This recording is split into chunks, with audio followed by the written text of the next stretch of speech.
Balanço de radiação.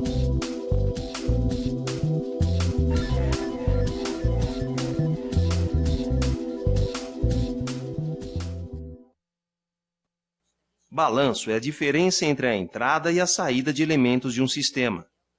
Os principais componentes para o balanço de radiação no sistema terrestre são superfície, atmosfera e nuvens. Quando a radiação solar entra no sistema climático da Terra, uma parte é absorvida pela superfície e outra parte é refletida de volta para o espaço. A radiação solar é um dos principais fatores que asseguram a vida na Terra. O Sol emite a energia necessária para praticamente toda a vida e os movimentos atmosféricos do nosso planeta. Quando a radiação solar atinge a Terra, ela é refletida, espalhada e absorvida. Em um solo coberto de vegetação, as folhas absorvem uma grande quantidade de radiação, impedindo a incidência direta na superfície. Entre a vegetação, parte da energia é consumida na evaporação, o que afeta significativamente o balanço de energia. Embora a radiação solar incida em linha reta, os gases e aerossóis podem causar o seu espalhamento. Esta insolação difusa é constituída de radiação solar que é espalhada ou refletida de volta para a Terra, causando a claridade do céu durante o dia e a iluminação de áreas que não recebem iluminação direta do Sol. As características do espalhamento dependem em grande parte do tamanho das moléculas de gás ou aerossóis presentes na atmosfera. Dentro da atmosfera, os topos das nuvens são os mais importantes refletores da radiação solar. A capacidade de reflexão dos topos das nuvens depende de sua espessura, variando de menos 40% para as nuvens finas a 80% para as nuvens espessas. Já a capacidade média de reflexão da superfície da Terra é em torno de 30%. Quando uma molécula absorve energia na forma de radiação, essa energia é transformada em movimento molecular interno, causando o aumento da sua temperatura. Por isso, os gases que absorvem melhor a radiação têm papel importante no aquecimento da atmosfera. O vapor d'água tem um alto índice de absorção da radiação solar. Juntamente com o oxigênio e o ozônio, o vapor d'água representa a maior parte dos 19% da radiação solar que é absorvida na atmosfera. Ele é responsável pela maior parte da absorção da radiação solar na faixa do infravermelho. Esse fenômeno ocorre na troposfera, que é onde existe a maior concentração de vapor d'água. Aproximadamente 51% da energia solar que chega ao topo da atmosfera atinge a superfície da Terra. Depois, a maior parte da energia é irradiada de volta para a atmosfera, na faixa do infravermelho. Nessa faixa, o vapor d'água e o dióxido de carbono são os principais gases absorvedores. O vapor d'água absorve aproximadamente 5 vezes mais radiação terrestre do que todos os outros gases combinados. Como a atmosfera é bastante transparente para a radiação solar e mais absorvente para a radiação terrestre, a atmosfera é aquecida a partir da radiação emitida pela superfície da própria Terra.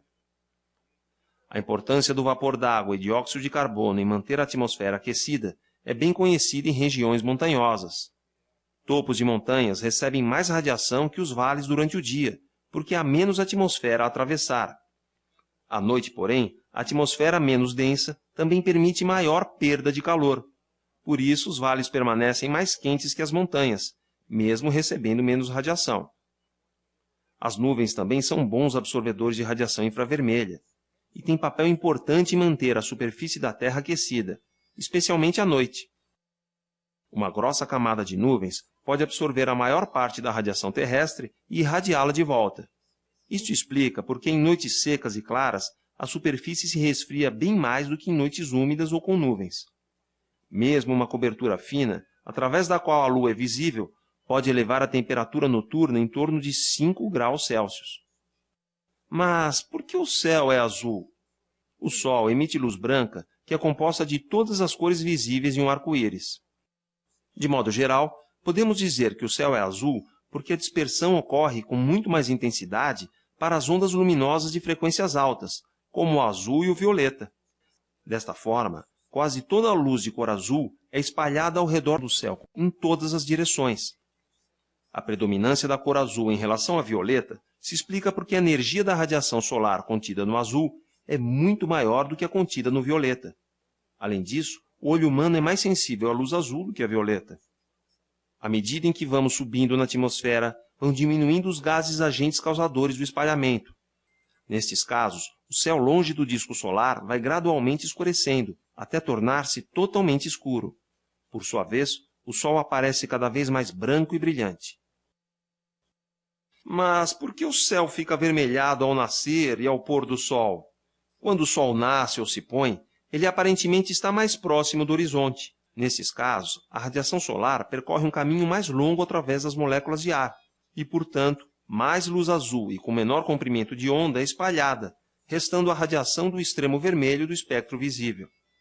Esse fenômeno se acentua em dias nos quais pequenas partículas de poeira ou fumaça estão presentes. E por que as nuvens são brancas? As nuvens são brancas pois a radiação incidente é espalhada igualmente em todos os comprimentos por partículas de um determinado tamanho, e a mistura de todos os comprimentos de onda do espectro visível resulta na cor branca. Partículas que compõem as nuvens e a maior parte dos aerossóis atmosféricos espalham a luz desta maneira.